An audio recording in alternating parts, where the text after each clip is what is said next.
Ayan, nandito po kami ngayon sa sambahayan po ni Ma'am Luz Biminda po, isa po sa member po ni Tigom, at um, ang kanyang pong asawa ay nagkaroon po ng karamdaman. Ngayon po ang magkikwento po yung may bahay po muna. Yan po si Ma'am Luz Biminda. Nung nahulog ang aking asawa sa kanyang tinatrabahuan na ginagawang bahay sa second floor, nawalan po siya ng malay. Tapos, pagdating ko po doon sa kanya, sabi ng pamangkin ko, nahulog si Uncle. Ang unang-una kong nadala pagpunta ko sa kanya, pagdating ko doon, ay yung products ng Tigom na alkaline at saka glota. Pagdating ko doon, wala siyang malay. Lupay-pay na siya. Ngayon, ang naisip ko, na painumin ko siya ng products na to, na, kasi wala na patay na siya Tapos, nung pinainom ko siya, nanghingi ako sa kapitbahay ng tubig, sabi ko, unti lang, itong products na to, nilagay ko, 2 glota, 2 alkaline, tapos binuksan ko at pinatakan ko ng eye drops na 5 patak. Tapos pinainom ko sa kanya. Ang sabi ko sa kanya, pilitin mong inumin. Wala, hindi talaga nakanganga yung bunganga niya. Tapos, pinilit kong sa kutsara sa bunganga niya. Nung dumaloy na siguro mga 5 minutes, na nakagalaw siya. Sabi niya sa akin, aray, masakit ang ulo ko kasi nabaldog nga ang ulo niya tapos bumagsak ang katawan. Talagang wala talaga. Sumuka siya. Tapos, nang dahil dito sa products na to, nagkaroon siya ng malay, tapos saka tinakbo namin siya ng hospital. Tapos pagdating namin sa hospital, inayawan kami ng hospital ng Valenzuela Hospital. Pinamili kami kung saan namin dalhin hospital, kung sa sa S. Avenue, PGH o kaya sa Jose Reyes. Ang sabi ko sa Jose Reyes na lang kasi ang sabi ng driver ng ambulansya, baka hindi na kami umabot dahil grabe na ang pasyente namin. Ngayon, pagdating namin doon, ang sabi ng doktor, sinitiskan siya, 3 pieces, in x-ray. Ang sabi, i-admit na siya kasi uupirahan siya sa utak niya dahil mayroong nagdurugo sa utak niya na hindi nila alam kung sa utak ba talaga galing o basta sa ulo niya.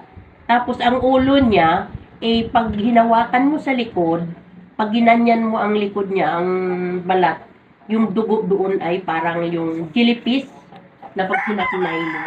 Tapos, yung may bumukol dito sa ulo niya na parang itlog kalaki. Ang sabi naman ng pinsan ko, huwag pumayag akong ipabutas kasi yung pinsan ko ay sa Bilona Hospital nagtatrabaho. Kasi pag once daw yun na nabutas, hindi natitigil ang dugo. Ay di, madal sabi, na-admit siya sa hospital na yun ng bali 13 days kami doon sa hospital. Tapos nung nasa hospital na kami, hindi na niya kami nakikilala. Hindi na niya kami nakikilala ng mga anak niya, pinagpapalit-palit niya ang pangalan.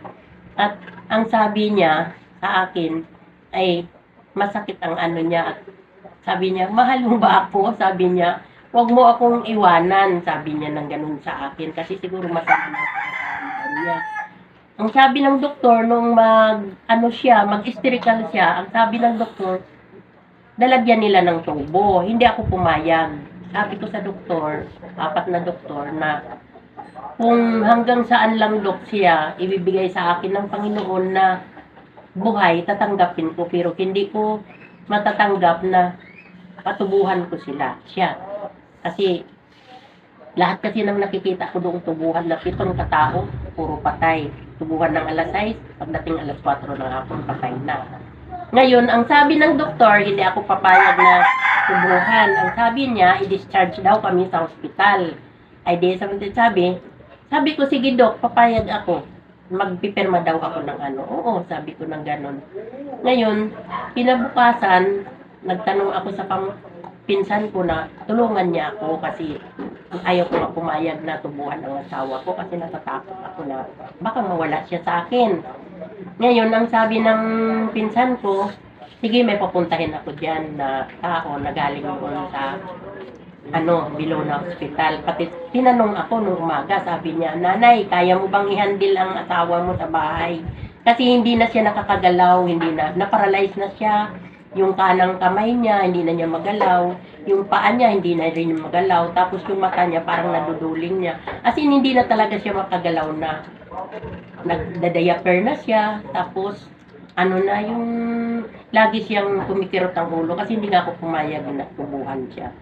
Ang sabi, palalabasin ka namin dito sa ospital pag hindi ka pumayag kasi lahat ng nakaano dito sa ospital na to ay inuoperahan. Hindi ako pumayag talaga. Kasi hindi ni-charge kami. Ngayon, pagdating namin dito sa bahay, ay di, siyempre, wala nang ano ang asawa ko, wala nang choice. Hindi ka talaga siya kumikilos. Susubuan mo na lang siya, dadayapiran mo siya, tapos lahat, bibihisan mo siya, ganun. Ang naisip ko, yung products ng Tigom. Ito ang ano, kasi ito dito siya na parang na ano siya, lumakas ang katawan niya. Ngayon, itong Tigom na to, ito ang mini-maintenance ko pa sa kanya araw-araw. Umaga, sa gabi, ito ang pinapainom ko, itong juice. Itong juice, ito, nilalagyan ko to ng 10 patak ng Hydrop Alkaline. Ito. Tapos, dalawang vitamin C alkaline.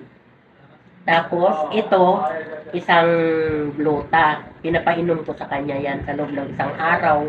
Ubus niya yung isang bottle ng ano na to. Tapos, minamasad-masad ko siya. Nagulat na lang ako pagdating ng siguro mga 3 linggo, nagulat na lang ako na itinaas niya ang kamay niya. Sabi niya sa akin, nagising ako, nakayakap na siya. Nagalaw ko na ang kamay ko, sabi niya. Pati ang paa ko, nakungkong ko na, sabi niya. Nagpapasabi, ay salamat sa Diyos, sabi ko. Nang dahil sa product ng Tigom, naglakas ang asawa ko. Tapos, parang nabuhayan kami ng pag-asa na na nakatulong talaga sa amin ito. Ngayon, inano ko sa pinsan ko na sa Bilona Hospital na nagtatrabaho. Instructor siya. Sabi ko, tingnan mo nga ito, pinsan, yung na to, itong product. Ito ang pinapainom ko sa asawa ko. Sabi niya, ay, akala ko, sabi niya, hindi na nga siya nakagalaw. Sabi niya, kaya pala malakas pala siya, madali siyang nakarecover dahil sa products na yan. Sabi niya sa akin, sige, ituloy mo yan. Saan ka ba dyan? Bakit nakasali ka dyan na may products ka na ganyan? Ang sabi ko kasi, member ako ng, Tigom. Tiamo muna dati ito. Tiamo. Ngayon napalipat na siya sa Tigom. Tapos sabi niya, sige, ituloy mo yan kasi maganda yan. Hanggang sa, itinuloy ko talaga sa kanya. Mula ng June 13, hanggang ngayon, ito ang ginagamit sa kanya. Pagdating niya ng 3 buwan, nakapaglabas na siya ng tricycle. Ayan. Naghahanap buhay na siya. Ayan, hanggang ngayon, naghahanap buhay. Itong Paskong nagdaan, minsan naka 700 siya. Lalabas siya ng umaga, uwi siya ng mga alas 3 ng hapon, alas 4. Naka 700 na siya. Kaya, ang kinikita niya, binibili namin ng product na to para lumakas siya. Ayan siya, makikita mo. Yan. Tingin ka dun. Malakas siya ngayon. Ayan, ito na po ngayon si Sir na confine, nakasama po, asawa po ni Ma'am Los, na kung saan, pakilala lang Sir. Ako po si Jose Elpidio Gregorio at ito na ako ngayon, malakas na dahil sa product na Tigom na to na pinapainom sa akin araw-araw ng commander ko. Ayan. Ayan po, no? God bless po. Dahil po sa product po ni Tigom na ginawang kasangkapan po para makatulong po kay Sir at sa kanyang sambahayan. Ma'am, kunting lang po, ma'am, yung sinabi po na, sabi po na kailangan po siyang operahan ba nun? Dito sa may batok. Ano pong sabi ni Doc? Operahan siya dahil may nagdurugo daw sa ulo niya na hindi malaman ng doktor kung ano yon. Ang sabi niya, i-CT scan ulit. Ngayon, ang sabi ng ng pinsan ko na nagtatrabaho sa Bilona Hospital, huwag mo na siyang ipa-CT scan, sabi niya. Ituloy mo ang pagpainom ng products na yan, sabi niya, kasi diyan siya lumakas at nakarecover siya talaga. Na yung patay na niyang katawan na hindi na rin niya nakikilala ang mga anak niya na dumadalaw sa kanya, nakilala na niya at saka nakakilos na siya, hindi na siya nagpa-pampers. Dati-dati, pag inaakay siya namin na maglakad araw-araw, pinipilit siya na palakarin sa kalsada tuwing umaga para ma-exercise siya. Tapos pag uwi niya, yan, aakyat siya sa bahay, hindi pa siya halos dati talaga kumikilos. Pero nung tuloy-tuloy ang gamit niya ng products na to, ng Tigom, ito hanggang ngayon, ginagamit niya itong juice at saka gluta, alkaline at saka eye drop. Ito, eye drop, alkaline. Yan. Ginagamit niya araw-araw. Tuwing lumalabas siya ng mamasada ng tricycle, may baon siya 2 litrong tubig. Yan. Pinapatakan niya nitong eye drop na to ng 15 patak. Yun, 15 patak. Hanggang sa maubos niya yun, yung araw-araw yan. Hanggang sa dito sa bahay, pati na ang mga pamilya ko, mga anak ko, pinapatak ko na rin sa sa mineral namin. Lahat kami nagiinom na. Pati itong alkaline, nagiinom na rin kami. At minsan, siyempre, pag walang pera, hindi na rin kami nakakaano ng Diyos, pero nagiinom pa rin kami paminsan-minsan. Pero Yun. ito, tuloy ang inom ng mister ko at saka pati ako. Yes. Kasi ako ay may sakit din na hika. God bless Pero po. gumaling God ako bless. ng dahil dito sa mga products na to. Yan po ay nakatulong po yung ating mga product ni Tigom na Tiamo GOM Health and Wellness. Yan po yung mga product. Ngayon po ma'am, kung ano pong masasabi po ninyo sa mga susubok po ng product po natin para ma-inspired po sila. Gumamit din Subukan sila. po ninyo Yes. itong products na to dahil napakaganda talaga. Lahat ng pamilya ko, mga kapatid ko na may mga sakit, yung mga yung Nakatulong. hirap sa pag-ihi, Yan. ganon. Natulungan po ng product Tapos, natin. May mga arthritis, ganun. Lahat natulungan sila nitong Yun. product na to. Halo- Napakaganda talaga. Pag bibili po ba sila ay lugi po ba sila sa product natin? Hindi po. Ay. Panalo ka pa sa product dahil hindi ka nagagastos ng malaki, gumaling ka na. Pag magpa-hospital ka, gagastos ka ng isang punta mo, 5,000. Hindi ka naman gumaling, wala ka man naramdaman. Pagdating ng ilang araw, balik ulit ang sakit mo. Ay Ayun. ito, tuloy-tuloy na talagang nagbibigay ng enerhiya sa katawan.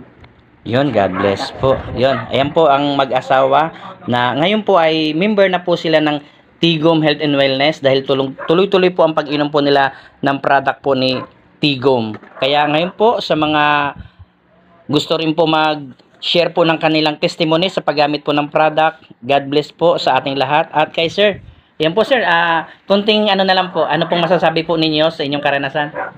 Ang magsasabi ko, maraming salamat dito sa product dahil yan ang nagbigay sa akin ng panibagong buhay at saka lakas. Yun, number po si God. Pasalamat po tayo kay God. Yan po. Yan po, pasalamat po tayo kay God na ginawa pong kasangkapan ang product po ni Tigom. God bless po sa ating lahat po at mabuhay po tayo hanggat gusto po natin. God bless.